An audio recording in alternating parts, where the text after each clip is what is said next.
ಯಾಕಂದ್ರೆ ಯಾವುದೇ ರಾಜ್ಯದಲ್ಲಿ ಒಂದು ಎಲೆಕ್ಷನ್ ನಡೀತಾ ಇದ್ದಾಗಲೂ ಕೂಡ SIR ಮೊದಲು ಎಲೆಕ್ಷನ್ ಆಮೇಲೆ ಅಂತ ಬರ್ತಿದ್ದಿಲ್ಲ ಸರ್. ಆ ಹಿನ್ನೆಲೆಯಲ್ಲಿ ಅಸೆಂಬ್ಲಿಗೆ ಸಂಬಂಧಪಟ್ಟ ಹಂಗೆ ಹೀಗಾಗಿ ನಮಗೇನಿಲ್ಲ, ನಾವು ಅವ್ರದ್ದ ಅಡಾಪ್ಟ್ ಮಾಡ್ಕೊಳ್ತಾ ಇದ್ದೇವೆ. ಈಗ ಅಸೆಂಬ್ಲಿ ಮತದಾರ ಪಟ್ಟಿಯನ್ನು ಅಳವಡಿಸಿಕೊಂಡು ನಾವು ಮುಂದುವರಿತಾ ಇದ್ದೇವೆ. ಸರ್, ಈಗ ಒಂದು ಪಾಲಿಕೆ ಇದಾಗಿದ್ರೆ ಒಂದು ಕಥೆ, ಇದು GB ಅಂತ ಬಂದಾಗ 5 ಬಂದ್ಬಿಡುತ್ತೆ ನಿಮ್ಗೀಗ. ಇದು ಹೇಗೆ ಸರ್? ಸಿಬ್ಬಂದಿ ಅನ್ನೋದು ಜಾಸ್ತಿ ಬೇಕಾಗುತ್ತಾ ಇದಕ್ಕೆ? ನಿಮ್ಗೆ ಎಕ್ಸ್ಟ್ರಾ ಸ್ಟಾಫ್ ಏನಾದರೂ ಅವಶ್ಯಕತೆ ಬರ್ತಾ ಇದೆಯಾ ಇದರಲ್ಲಿ, ಅಥವಾ ಎಕ್ಸ್ಟ್ರಾ ವರ್ಕ್ ಲೋಡ್ ಅಂತ ಬರ್ತಿದೆಯಾ? ಇಲ್ಲ, ಹಾಗೇನು ಸಿಬ್ಬಂದಿಗಳೇನು ಜಾಸ್ತಿ ಬೇಕಾಗೋದಿಲ್ಲ. ಯಾಕಂದರೆ ಈ ಹಿಂದೆ 198 ವಾರ್ಡ್ಗಳಿದ್ದು ಅದನ್ನೇ ನಾವು 369 ಮಾಡಿದ್ದಾರೆ ಈಗ. ಹೌದಾ? ಏನು ಸಿಬ್ಬಂದಿಗಳಿದ್ದಾವೆ ಅವು ನಮ್ಮ ಇದು GBA ಮುಖ್ಯ ಕಮಿಷನರ್ ಇದ್ದಾರಲ್ಲ ಮಹೇಶ್ವರರಾವ್, ಅವರ ನೇತೃತ್ವದಲ್ಲಿ ಅವರೆಲ್ಲ ನೋಡ್ಕೊಳ್ತಾರೆ. ನಾವು ಡೈರೆಕ್ಷನ್ಸ್ ಎಲ್ಲ ಕೊಟ್ಟಿದ್ದೇವೆ. ಸಿಬ್ಬಂದಿಗಳನ್ನು ಕೂಡ ನೀವು ನೇಮಕ ಮಾಡಬೇಕು, ARO RO ಇವರೆಲ್ಲರೂ ಮಾಡಬೇಕು ಅಂತ ನಾವು ಹೇಳಿದ್ದೇವೆ. ಅಂಥ ಸಿಬ್ಬಂದಿ ಕೊರತೆ ಏನಾಗೋದಿಲ್ಲ ಅಂತ ನಾನು ಅಂದ್ಕೊಂಡಿದ್ದೇನೆ. ಈ ಕ್ಷೇತ್ರಗಳ ವಿಂಗಡಣೆ ಅಂತ ಬರುತ್ತಲ್ಲ ಸರ್, ಬೇರೆ ಬೇರೆ ಕಡೆ ಮಾರ್ಕ್ ಮಾಡ್ಕೊಂಡು ಹೋಗ್ತಾರೆ. ಒಂದಷ್ಟು ಪ್ಲೇಸ್ಗಳನ್ನ ಹತ್ರಕ್ಕೆ ಸೇರಿಸ್ಕೋತಾರೆ, ಒಂದಷ್ಟು ಪ್ಲೇಸ್ ದೂರ ಸರಿಸ್ಕೋತಾರೆ. ಈ ಟೈಮಲ್ಲಿ ಇರ್ತಕ್ಕಂಥ ಮೇಜರ್ ಪೊಲಿಟಿಕಲ್ ಕ್ವಶನ್ ಸರ್ ಇದು. ಏನಂತ ಹೇಳಿದ್ರೆ, ಆ ಕಡೆ ವೋಟರ್ಸು ಇವ್ರದ್ದು ಇರಲಿಲ್ಲ, ಅದಕ್ಕೆ ಅವ್ರು ಬಿಟ್ಬಿಟ್ರು. ಇಷ್ಟೇ ವೋಟರ್ ಇರೋದು ಒಂದು ಬೌಂಡ್ರಿ ಹಾಕೊಂಡ್ಬಿಟ್ಟಿದ್ದಾರೆ ಇವರು.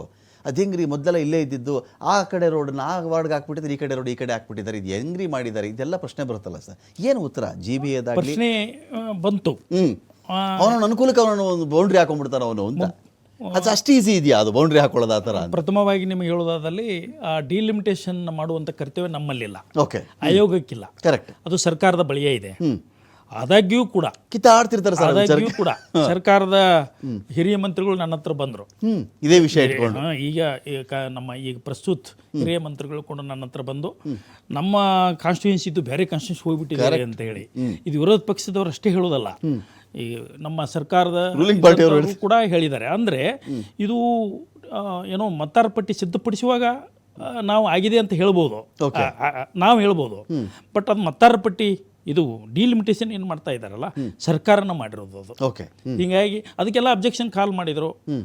ಮತ್ತು ಫೈನಲ್ ಕೂಡ ಆಗಿದೆ. ಅದನ್ನು ಯಾವುದು ಈಗ ನ್ಯಾಯಾಲಯದಲ್ಲಿ ಇಲ್ಲ ಅಂತ ನಾನು ಅಂದ್ಕೊಂಡಿದ್ದೇನೆ.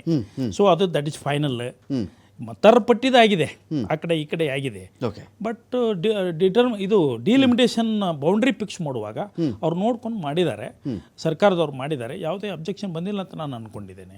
ಓಕೆ ಸರ್, ಇನ್ನೊಂದು ಕಡೆ ಏನು ಬ್ಯಾಲೆಟ್ ಪೇಪರ್ ಅಂತ ಬಂದಾಗ ತುಂಬ ಖುಷಿ ಪಟ್ಬಿಟ್ರು ಒಂದು ವರ್ಗ, ತುಂಬ ಖುಷಿ ಪಟ್ಬಿಟ್ರು. ಇನ್ಮೇಲೆ EVM ಇಲ್ವಂತೆ ಲೋಕಲ್ ಬಾಡಿ ಎಲೆಕ್ಷನ್ಗಳಿಗೆ. ಒಂದು ಪ್ರಾಯೋಗಿಕವಾಗಿ ಇದೇನೋ ಶುರು ಮಾಡ್ತಾ ಇದ್ದಾರೆ ಅಂತ ಬಂದಾಗ, ಈ ಮತ್ತೆ ಬ್ಯಾಲೆಟ್ ಪೇಪರ್ನ ಮರುಬಳಕೆ, ಪುನರ್ಬಳಕೆ ಅಥವಾ ಹೊಸದಾಗಿ ಶುರು ಮಾಡ್ತಿರೋದ್ರಲ್ಲಿ ಒಂದು EVM ಎಲ್ಲ ಬಂದಾದಮೇಲೆ ಕರ್ನಾಟಕವೇ ಮೊದಲಾಗುತ್ತಾ ಇದರಲ್ಲಿ. ಇದ್ರದ್ದು ನಿಮಗೆ ಚಾಲೆಂಜಸ್ ಏನು ಸರ್ ಬ್ಯಾಲೆಟ್ ಪೇಪರ್ ವಿಚಾರದಲ್ಲಿ? ಇಲ್ಲ, ಕರ್ನಾಟಕದಲ್ಲಿ ಇದೇನು ಮೊದಲಲ್ಲ. ಅಲ್ಲ ಸರ್, ಈಗ EVM ಎಲ್ಲ ಬಂದಾದಮೇಲೆ ಈಗ ಮತ್ತೆ ಶುರುವಾಗ್ತಿದೆಯಲ್ಲ ಇದು? ಇಲ್ಲ, ಆ ಪ್ರಶ್ನೆಗೆ ಉತ್ತರ ಏನಪ್ಪ ಅಂತಂದರೆ, ಗ್ರಾಮ ಪಂಚಾಯತಿ ಚುನಾವಣೆಗಳಲ್ಲಿ ನಾವು ಮತಪತ್ರ ಮುಖಾಂತರ ಮಾಡ್ತೀವಿ. ಉಳಿದ ಸಹಕಾರ ಸಂಘಗಳ ಚುನಾವಣೆ ಅನ್ರಿ ಅಥವಾ ಬಾರ್ ಕೌನ್ಸಿಲ್ ಮಾನ್ಯ ಚುನಾವಣೆಗಳಿದ್ದೀವಿ, ಮತಪತ್ರ ಮುಖಾಂತರ ಹೋಗ್ತಾ ಇದ್ದೀವಿ. ಓನ್ಲಿ MLA ಮತ್ತು MP ಮಾತ್ರ EVM ಮುಖಾಂತರ ಹೋಗ್ತಾ ಇದೆ. ಅದು 30 ವರ್ಷಗಳಿಂದ ಈ ಕಡೆ. ಅದಕ್ಕಿಂತ ಮೊದಲು ಬ್ಯಾಲೆಟ್ ಪೇಪರೇ ಇತ್ತಲ್ಲ. ಕರೆಕ್ಟ್, ಅದಕ್ಕಿಂತ ಮೊದಲು ಬ್ಯಾಲೆಟ್ ಪೇಪರೇ ಇತ್ತು. Only there are 2 modes of election. ಹೌದಾ? ಒಂದು ಬ್ಯಾಲೆಟ್ ಪೇಪರ್, ಇನ್ನೊಂದು EVM. ಓಕೆ. ಸೊ ಇದನ್ನು ಬರ್ತಾ ಮೊದಲೆಲ್ಲ ಬ್ಯಾಲೆಟ್ ಪೇಪರೇ ಇತ್ತು. ಆಫ್ಟರ್ ದ ಇಂಡಿಪೆಂಡೆನ್ಸ್ ನಾವು EVM ಬಂದಿದೆ. ಈಗ ರೀಸೆಂಟಾಗಿ ತೆಲಂಗಾಣದಲ್ಲಿ ಕೂಡ ಅಲ್ಲಿ ಕಾರ್ಪೊರೇಷನ್ಸ್ ಎಲೆಕ್ಷನ್ಸು ಮತ್ತು ಸ್ಥಳೀಯ ಸಂಸ್ಥೆಗಳ ಎಲೆಕ್ಷನ್ಸಲ್ಲಿ ಬ್ಯಾಲೆಟ್ ಪೇಪರ್ ಯೂಸ್ ಮಾಡಿದ್ದಾರೆ. ಮತ್ತು ಎಲ್ಲಕ್ಕಿಂತ ಹೆಚ್ಚಾಗಿ ಶಾಸಕಾಂಗ, ನಮ್ಮ ಕರ್ನಾಟಕದ ಶಾಸಕಾಂಗ ಕಾಯ್ದೆ ಮಾಡಿದೆ, ನಿಯಮಾವಳಿಗಳನ್ನ ಮಾಡಿದೆ. ಇದು ನಾನು ಒಬ್ಬನೇ ಮಾಡಿದ್ದು ನಿರ್ಣಯ ಅಲ್ಲ. ಕರೆಕ್ಟ್, ಎಲ್ಲ ಶಾಸಕಾಂಗ ಕೂಡಿ ಅದಕ್ಕೆ ಬಿಲ್ ಆಗಿ, ಆ್ಯಕ್ಟ್ ಆಗಿ, ಮಾನ್ಯ ಗಣಿತವೇತ್ತ ರಾಜ್ಯಪಾಲರ ಏನೋ ಅಂಕಿತ ಬಿದ್ದ ಮೇಲೆ ಕಾಯ್ದೆ ಆಗಿದೆ. ಅದು ಲಾ ಆಫ್ ದ ಲ್ಯಾಂಡ್. ನಾವು ಅದನ್ನು ಫಾಲೋ ಮಾಡಬೇಕಾಗ್ತದೆ. ಹೀಗಾಗಿ ನಾವು ಬ್ಯಾಲೆಟ್ ಪೇಪರ್ ಹೋಗ್ಬೇಕು ಅಂತ ಹೇಳಿ ನಿರ್ಣಯ ಮಾಡಿರೋದು. ಯಾಕಂದರೆ ರೂಲ್ 37 ಇದು ವೆರಿ ಪರ್ಟಿಕ್ಯುಲರ್, ಸ್ಪೆಸಿಫಿಕ್ ಆಗಿದೆ. ನೀವು ಬ್ಯಾಲೆಟ್ ಪೇಪರ್ ಮುಖಾಂತರ ಹೋಗ್ಬೇಕು ಅಂತೇಳಿ. ಹೀಗಾಗಿ ಬ್ಯಾಲೆಟ್ ಪೇಪರ್ ಮುಖಾಂತರ ಹೋಗ್ತಾ ಇರೋದು. ಮತ್ತು ಇನ್ನೂ ಹೆಚ್ಚು ಅಂತಂದರೆ, ಹಿಂದಕ್ಕೆ ಹೋದಂಗೆ ಅಂತ ಹೇಳ್ತಾ ಇದ್ದೀರಲ್ಲ, ಅಡ್ವಾನ್ಸ್ಡ್ ಕಂಟ್ರೀಸ್, ಅಮೇರಿಕ ಮತ್ತು ಇನ್ನೂ ಅಭಿವೃದ್ಧಿ ಹೊಂದಿದಂಥ ದೇಶಗಳಲ್ಲಿ ಇವತ್ತಿಗೂ ಬ್ಯಾಲೆಟ್ ಪೇಪರ್ಗಳಿದ್ದಾವೆ. ಸರ್, ಈ ಪ್ರಶ್ನೆ ಬಂದಾಗೆಲ್ಲ ಸರ್ ದೊಡ್ಡ ಮಟ್ಟದ ಚರ್ಚೆ ಆಗೋದು ಬ್ಯಾಲೆಟ್ ಪೇಪರ್ ಅಂದರೆ ಟ್ರಾನ್ಸ್ಪರೆನ್ಸಿ.